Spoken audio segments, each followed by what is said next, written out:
Hey everyone, today I want to share a really handy trick.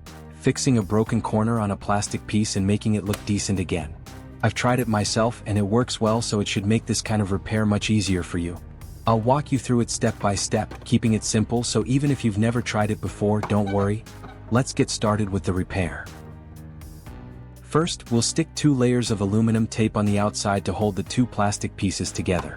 This is just the prep step. I'll show you the real fix right after we finish this part.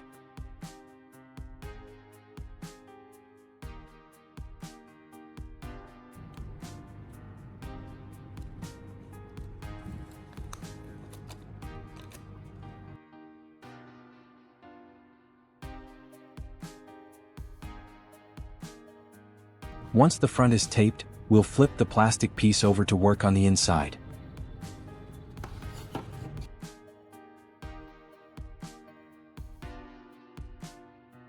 For this step, I'll use a small clip, placing it right in the crack between the 2 plastic pieces.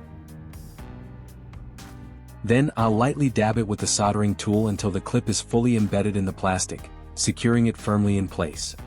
I want to give you a quick introduction to this welding technique. Actually, it's not something I invented, it's been around for a long time. Plastic welding, or more precisely, thermoplastic welding, originated from the need to repair and shape plastic materials in industry. As early as the 20th century, when plastics were mass-produced, engineers needed a way to join parts while maintaining strength and appearance. Initially, they used simple heat to melt surfaces and press them together, but for small cracks or thin pieces, this wasn't precise enough and often caused deformation, especially with items that require structural strength. Over time, plastic welding evolved into multiple methods, from direct heat welding, ultrasonic welding, to handheld tools like mini soldering machines. One common application is repairing plastic parts in cars, household appliances, toys, or industrial machinery. This technique doesn't just fix cracks, it allows parts to be reused and extends product lifespan without replacing the whole piece, saving both cost and time, and also providing long-lasting durability for everyday items, ensuring high-quality usage. A key point many people overlook is the use of auxiliary materials, like clips or aluminum tape, to hold pieces in place before welding. This ensures the weld is solid, uniform, and aligned. When done correctly, the melted plastic around the clip forms a strong joint, almost as good as the original, giving a professional finish and increasing safety during use. The principle relies on heat to melt plastic surfaces and then cooling to fuse pieces. When executed properly, the weld is strong and visually seamless. It requires knowing the type of plastic, the right temperature, and precise handling. That's why I'll walk you step by step in this video so you can confidently try it yourself without worrying about damaging the material, while also learning proper, durable techniques. So, the backside is fully welded and extremely solid. The 2 plastic pieces are now tightly joined. Now, let's flip it over and gently peel off the tape on the front side to get ready for the next step.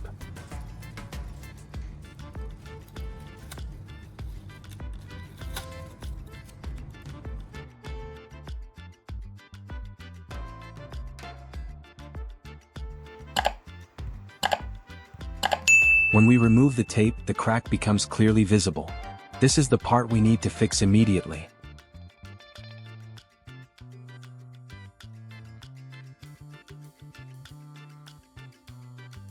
Here I have a tray full of hot glue sticks. Now we'll randomly pick 3 sticks to start the next step of the process. By melting the glue sticks, we can fill cracks and surface imperfections, making the weld stronger and giving the plastic a smooth, even finish. First, we'll prepare a bowl to hold the glue. Then, cut the 3 glue sticks into smaller pieces and place them into the bowl, ready for the next melting step.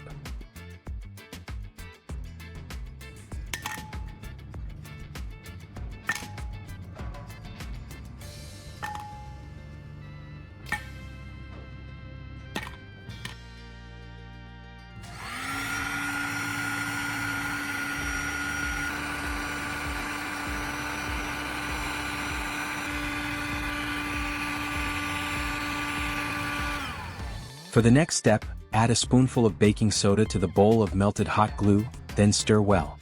This helps thicken the mixture, making it easier to fill cracks and create a smooth, even plastic surface.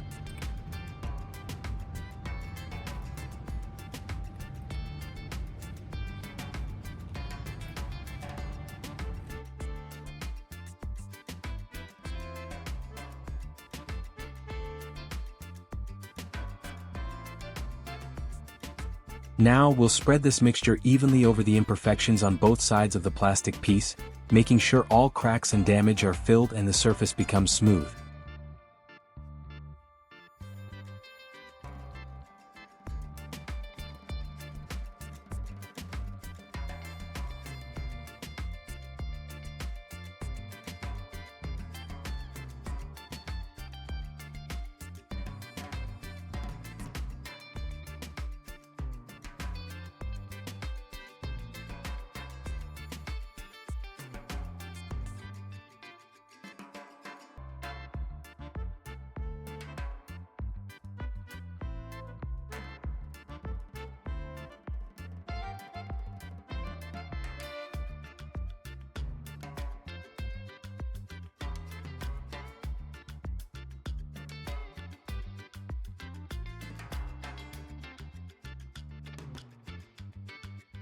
Once it's evenly applied, we'll wait a moment for the mixture to cool and harden.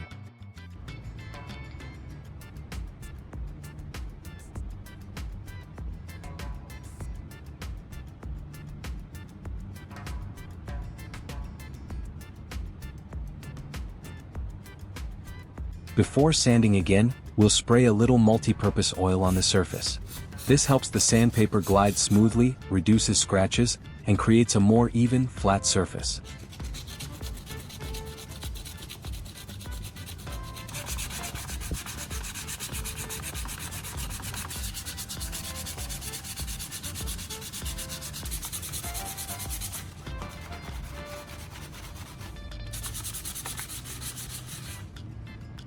All done. Before applying a new coat of paint, we'll clean the surface a bit to remove dust and ensure smoothness, so the paint adheres properly.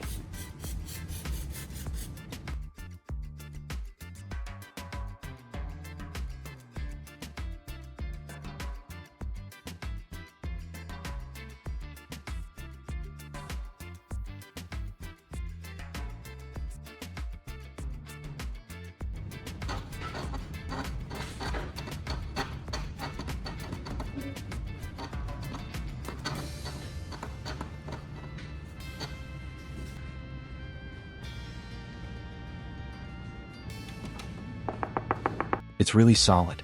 I tapped it a few times and didn't notice any weakness or wobbling. The weld is truly strong and stable.